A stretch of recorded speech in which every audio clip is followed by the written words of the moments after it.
all about building a recession-proof business, so I wanted to give you one kind of bonus slide here about building a recession-proof business and just things that I've seen where not just on that financial side, but I'm going to hit on some other things besides the financial portion of your business. First of all, I want to ask you, are you like other investors? And when I say that, do you know your numbers? Do you know where every dollar that goes into your business, do you know where it goes? Do you meet on a regular basis to discuss those numbers? You are not alone if you answered no to any or all of these, because I tell you that we've been going through this. I'm not going to belabor this point because a lot of the previous courses are about this, but if you don't know your numbers, you really aren't alone. There's a whole host of investors. I would say almost 80 to 90% of the investors that I've met across the nation in these different groups don't have a grasp on their numbers like they really should.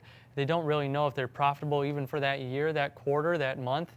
They don't know their profitability, and they don't know, not only that, how to make decisions from those numbers. So if you are like other investors, you're in the same boat, and that's what this whole course has been about, helping you become really a recession-proof business. So how to build a recession-proof business, and this is just layered on top of everything that we've taken up until this point, but I kind of want to hit again how to build a recession-proof business. Number one, research how much you need to make and what goals to hit in order to stay in business. And not just to stay in business, you want to thrive, of course, but what is that? Maybe you need to reverse engineer, meaning start with the end goal and work backwards. Say, I need at least this much from my business to be able to either quit my job or to be able to not have to go back to a W-2 job. This is what I need in order to stay in the business. And you say, that's real selfish, isn't it? You say, I need to be thinking of others, and yes, but by taking care of yourself first to make sure your basic needs are met, that way you can be healthy for the other people. It's like when they on the airplane, when they tell you when the oxygen mask comes down, make sure to put it on yourself before helping others, because you're going to be not only of no help to other people, you're also going to be a hindrance and a burden to other people if you are the one that passes out because you didn't put your mask on. So that's what you need to really think about first. How can I be healthy, not just for the sake of me meeting my needs, but for the sake of me helping other people? Number two, put a plan in place immediately to implement. And then number three, implement that plan. So that's really, I try and be as simple as possible, but you really need to have that plan in place, but not only that, you need to execute on it. So number one there, research how much you need to make and what goals to hit in order to stay in business. There's a lot of factors in that. Yourself, your business, what is your core genius and is it sustainable? Think of ways you could pivot to still be in your core genius. So you need to also put a plan in place, number two, immediately to implement. There's some areas that I'm going to actually dive into and that we need to take a little bit of time, a little bit more than I have on the previous slides, to actually look at. And then you need to put a plan in place for the next quarter to get lean, mean, and profitable. So here's the areas that I want to take a hard look at today. Number one, your finances. Now that shouldn't surprise you, as the whole course has been really on the financial portion of your business. But number one, income. Are you bringing in enough to hit your monthly expenses? If not, what do you need to boost your income? What do you need in order to be healthy? You really need to know this number. This is a very important number for you personally and for making sure your business is healthy. And this is where I like to think that a lot of you probably, when you think of a CPA or an accountant, it's all about hacking and slashing your budget, hacking and slashing your expenses. Well, I'm here to tell you it's not all about that. And especially from my point of view as the owner, it's about what dollars can I spend today to make many more dollars in the future so that way the business can keep going. You need to be thinking about that right now, wherever you are in your business. You need to be thinking, what do I need to make? What does the company need to make? And are we hitting those goals? What do you need in order to be healthy? Number two, expenses in your finances. You need to take a hard look at your expenses for the month and seeing, can you cut anything out of there? That's why I like looking at income first, because everyone expects it to be, okay, just hack and slash your expenses. No, it's about driving your revenue.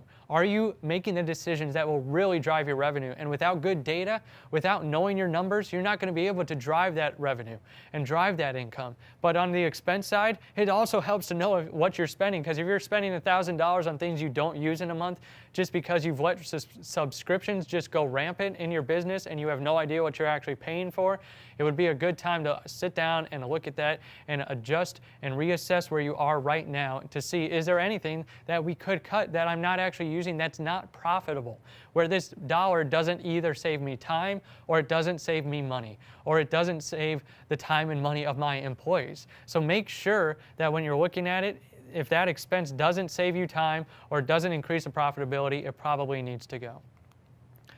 But I'm not all about the finance portion for building a recession-proof business. It is just as important, if not more important, that you have the right people in place and that you take care of those people. So a huge portion of building a recession-proof business is the people that you have around you.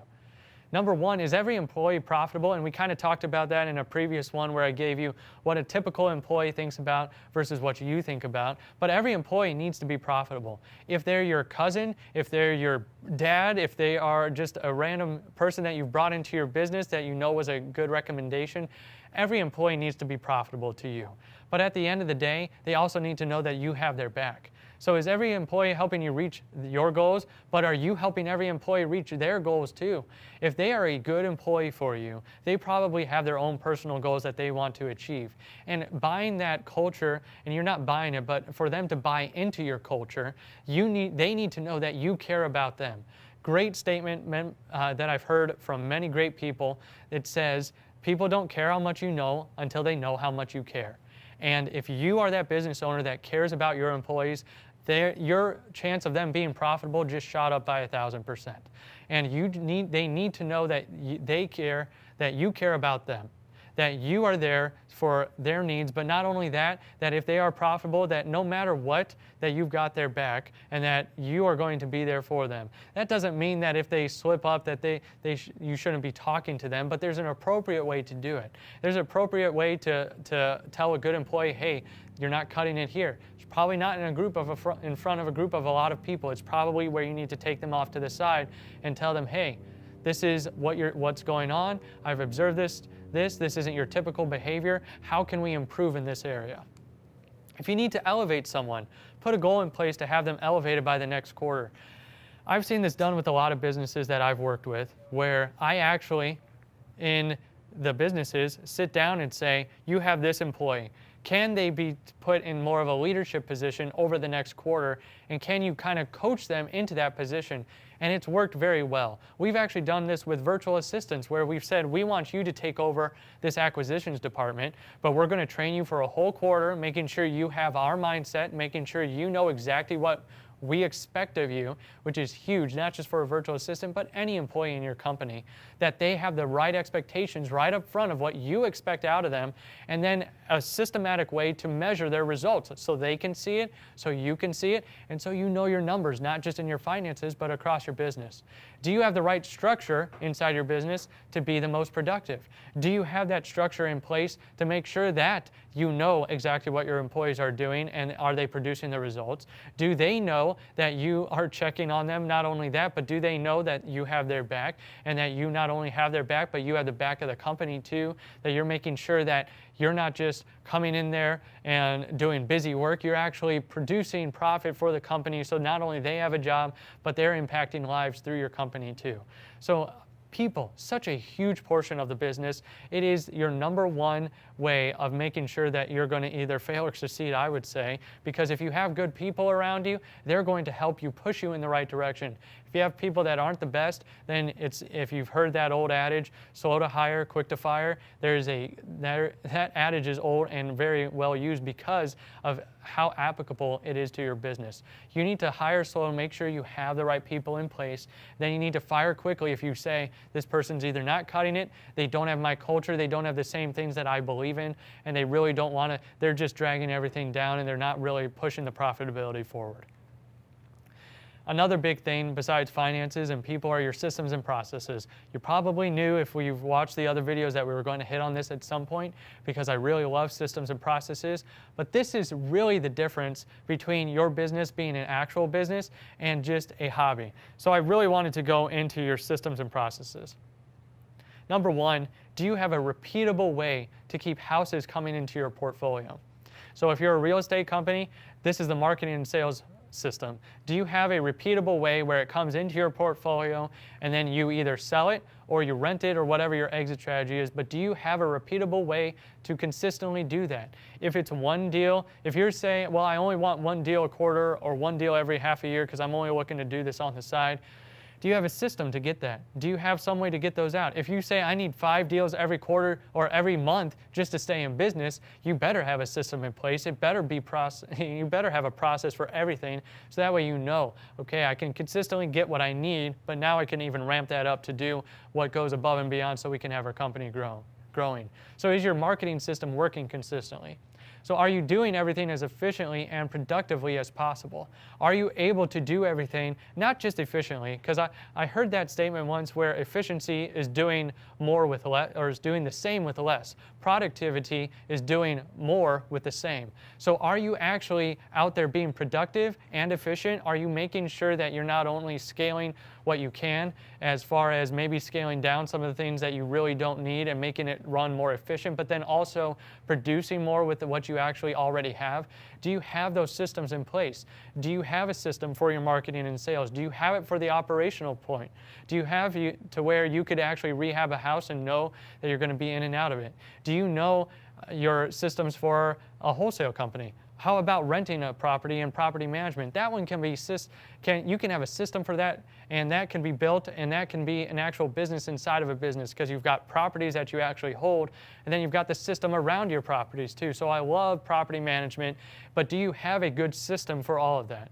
And what I mean by that, are you either, number one, recording things as you do them? Because you say a system, does that mean I need to like write everything down on an outline in a Word doc or a Google Doc, or what does that actually mean? It means whatever you can do on a consistent basis to get a system in place. Meaning, can you record as you go along? And this is one thing I love doing. I hate writing down outlines and things because that can change and be so fickle. A website could change and then your whole outline is blown up. But I love making a recording step by step of what I do, and then I put that in a Google Drive folder, and I organize my Google Drive folders for training, and that's how we systematize our business and how I make sure we have systems in place for our business. So that's just one way you could do it, but I've seen people do it in different software systems where they go out and have an actual system to where they can actually input it in some type of software or just a Word doc. But what can you do consistently during the week as you're going along and saying, hey, I'm doing this over and over and over again, not a high dollar per hour task. I could get someone in here to do it. Let me record these videos, or let me outline what I'm doing and get that system in place. You need to have a way of doing business for you.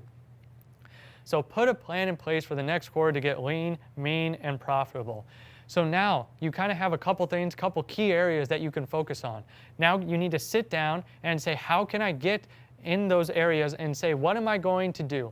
What can I put in place right now for my finances? Can I implement a profit first system? Can I clean up my books? Can I hire a bookkeeper? Can I get an accounting software? What can you do right now to become lean, mean, and profitable?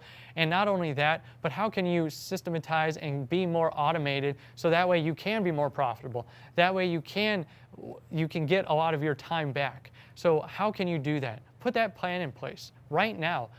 Outline it for the next year or the next quarter, wherever you are currently watching this video. Then the last thing, implement the plan. There's nothing more important than implementing the actual plan. None of the previous steps matter if you don't take action. And every single day you need to take action on the plan you've set. Every single day you need to be thinking, here's the priority that I set. And I need to make sure I'm working on that every single day. How am I pushing that towards the end goal? How am I getting that across the finish line? How am I going to eat that elephant? One bite at a time. So every single day, you're going over that plan and saying, what am I doing today to make sure that we are pushing forward? Whether that's buying a house today, selling a house, putting a plan in place to have a system for your acquisitions or your marketing or your finances. What are you doing today to eat that elephant? What are you doing to implement the plan and to actually execute? So I wanted to just let you know a couple key things on building a recession-proof business. I really appreciate up until this point all the videos that you've watched. I have one more course here at the end. I just wanted to throw out my book again, just in case you haven't caught it in the other ones, that you can get this book, a great companion to this actual course. For Less Stress, More Profit for the Serious Real Estate Investors, talking about building a recession-proof business. So you can get that on Amazon at the link on the actual slide there. And then I'm David, Richter, the Simple CFO. If you want to work with us, go to simplecfosolutions.com, or just more information. I give some information there. So I really appreciate you on this 6th video, and I look forward to seeing you on the next course.